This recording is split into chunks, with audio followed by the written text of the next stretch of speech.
President Rodrigo Duterte says Marawi City is liberated from terrorist influence Tuesday, but the military qualifies that statement.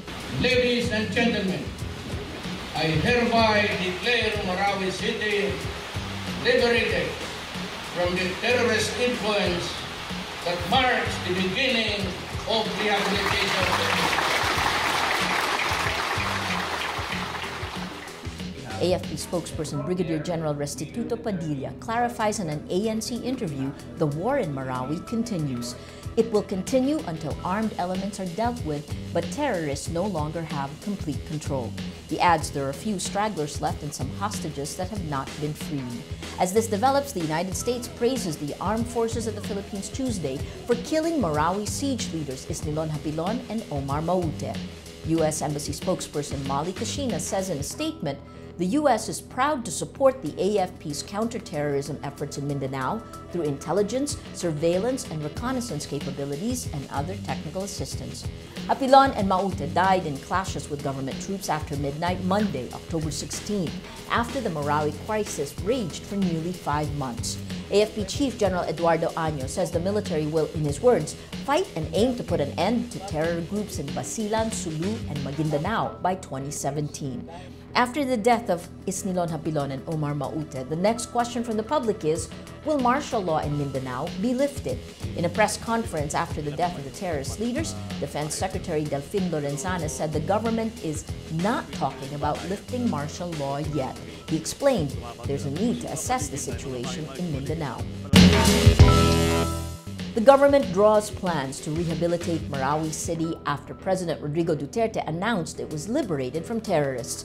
Armed Forces of the Philippines spokesman Major General Restituto Padilla says Duterte's declaration was meant to pave the way for the start of a full-blown recovery, rehabilitation, and rebuilding effort. Office of Civil Defense Assistant Secretary Christopher Purisima says the government can now move quickly into the first phase of rehabilitation after the deaths of terrorist leaders Isnilon Hapilon and Omar Maute. The first step is to clear buildings of bombs and other booby traps installed by terrorists. The Philippine military asked for more time to clear 60 to 80 buildings of unexploded bombs. After the buildings are cleared, the government wants to facilitate the return of evacuees to their homes if still intact. The Marawi City government is working with the military to identify areas where residents can safely return to their homes. Purisima says residents will be allowed to come back by barangay clusters. Barangays cleared by the military are labeled zones 0 to 12. Barangays the military believes to be still unsafe are labeled zones 13 to 17. The government's also preparing temporary shelters for residents whose homes were destroyed or heavily damaged by the conflict. Purisima said 26 of the 50 transitional shelters have been turned over to displaced Marawi residents. The Department of Public Works and Highways has also completed the site development for housing in a 9.9-hectare plot of land in Barangay Sagunsongan. After repeated requests for a dialogue with President Rodrigo Duterte were ignored, transport group Piston President George San Mateo threatens monthly strikes. The transport group repeated requests to see the president one-on-one. Pero kapag hindi po pinakinggan ng Pangulo ito, sinusunta po namin, gagawin namin itong welfare ito buwan-buwan. Dahil wala na kaming choice. San Mateo led the strike from October 16 to 17, disrupting public transportation in key cities. But the Land Transportation Franchising and Regulatory Board, or LTFRB, strikes back.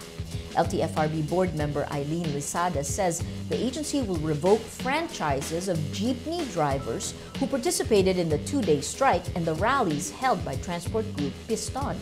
Lisada says Memorandum Circular 2011-004 prohibits drivers from joining strikes as a means of protest.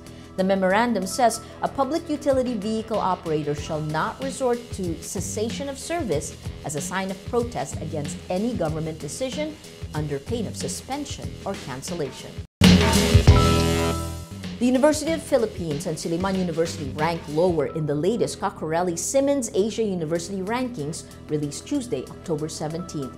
From 70th in 2016, UP now ranks 75th or 5 places lower. Silliman University also slips to 351 to 400 from 251 to 300 in 2016. UP is still the top Philippine university and one of only 2 that made it to the top 100, together with Ateneo de Manila University. 3 universities improved rankings this year: Ateneo at 95th, De La Salle at 134th, and the University of Santo Tomas at 145th. Nanyang Technological University, NTU, in Singapore has been named this year's best university in Asia. Fudan University in Shanghai, China also enters the top 10, landing 7th place from 11th in 2016. Hong Kong again has the most number of schools in the top 10. U.S. President Donald Trump will meet several key Asian leaders next month, including Philippine President Rodrigo Duterte, on a tour dominated by efforts to isolate North Korea. Trump's first Asian tour as president will take him to Japan, South Korea, China, Vietnam, and the Philippines, where he will attend the ASEAN Summit. Last month, Trump warned he is prepared to totally destroy the Pyongyang regime if it does not give up its quest for a nuclear-armed intercontinental missile. In Japan, the first leg of his trip, Trump will meet the families of Japanese hostages kidnapped by North Korean agents.